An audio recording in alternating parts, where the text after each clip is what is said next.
Hey there! Today, I want to show you how to use the list view in Teta. Let's begin by adding our widget to the tree. Next, let's move towards our panel on the right and choose either a vertical or a horizontal position. Let's select Add to Widget and add some containers to our list.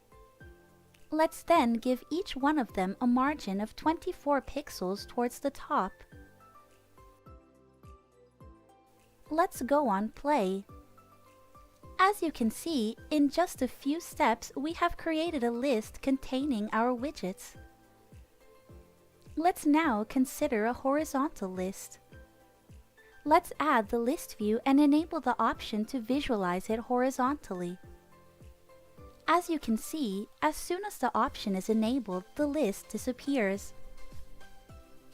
All you have to do to see it again is place a sized box right before the list view.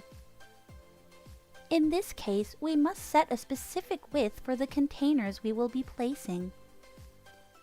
This operation is not needed if the list is positioned vertically. Now, it is necessary to insert this widget because the list must be given a specific height. At this point, let's go on play. Perfect! The horizontal list works just fine. An important thing to remember is that if the list view is inside a column, we must always place a sized box, whether the list is horizontal or vertical. If you want to see other Teta tutorials, don't hesitate to visit our YouTube channel. See you next time!